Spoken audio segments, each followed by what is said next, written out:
The brain does not store memories like files in a cabinet. It rebuilds them each time they are summoned, and the builder is desperate to keep you whole. So it swaps the lighting, adjusts the dialogue, and quietly removes the moments where you crumbled. This begins early. A child falls in front of classmates and later remembers laughter that was quieter than it was, or a hand helping them up that no one actually offered. The mind learns quickly that survival is not about what happened, but about what can be tolerated. The parents ask what the other child did to provoke the fall, and the child learns that stories can have better endings than reality. Evolution did not select for accurate historians. It selected for organisms that could wake up the next day without paralysis. In practice, this looks like the argument you replay, where your voice was steady and your points were devastating, when in the room you actually stammered and agreed too quickly. It looks like the job interview you remember as competitive and close, when the truth was they decided in the first 5 minutes and smiled through the rest out of politeness.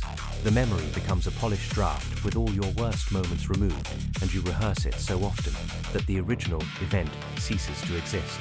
The cost is loneliness and poor navigation. Partners notice that your version of shared history drifts from theirs. You remember offering an apology that was more generous than the one spoken.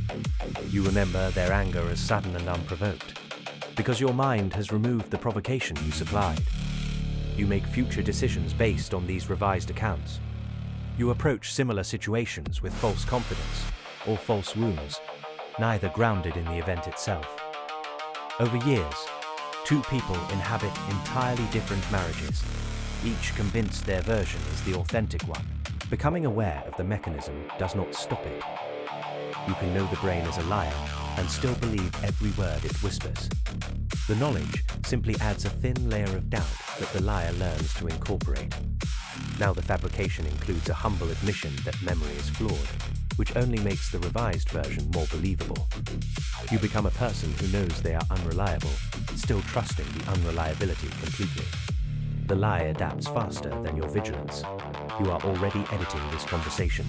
By tomorrow, you will remember my voice as warmer or harsher than it is, whichever serves you better. That is the protection working. What interests me is the consistency.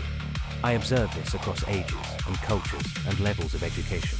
The philosopher does it as readily as the laborer, the atheist as readily as the devout. The depressive remembers the past as darker than it was, which is simply the same mechanism running in reverse. It is not a failure of character.